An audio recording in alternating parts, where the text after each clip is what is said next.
United States' third warship, USS Tripoli, is heading towards West Asia as US reportedly prepares to deploy ground forces into Iran, with war entering its fourth week. And some reports have suggested of a possible US movement towards the Strait of Hormuz to deploy around 2,200 Marines for a potential operation involving Iran's Kharg Island.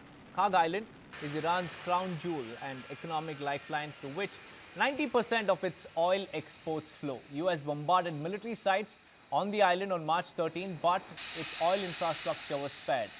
The Trump administration is reportedly considering plans to occupy or block Iran's strategically crucial Kharg Island to pressure Tehran to reopen the Strait of Hormuz. And USS Tripoli is an amphibious assault ship capable of transporting, landing and supporting ground troops and their equipment on hostile or foreign shores.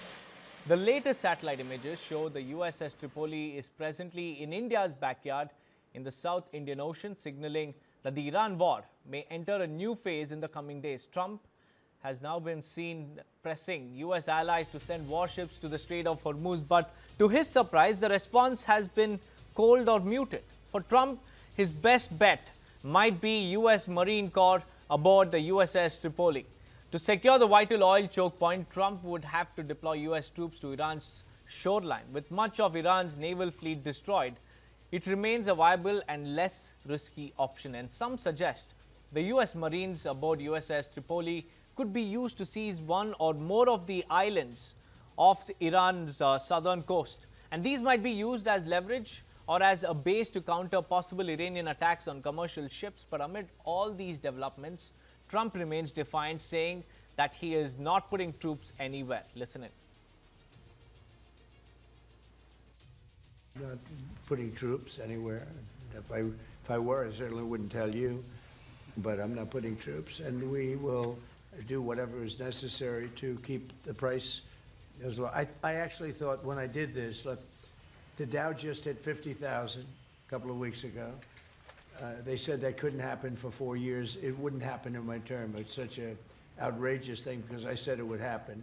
I didn't know it was going to happen that fast, but it just hit 50,000. And we did that in 1 year, not 4. S&P had just hit 7,000. They said that was even more impossible than the Dow hitting 50. And we did that in 1 year. So it was all done. Everything was going great. The economy was great. Oil prices were very low. Gasoline was dropping to, I mean, we had $1.99, $1.85. We had great everything. And I saw what was happening in Iran, and I said, I hate to make this excursion, but we're going to have to do it.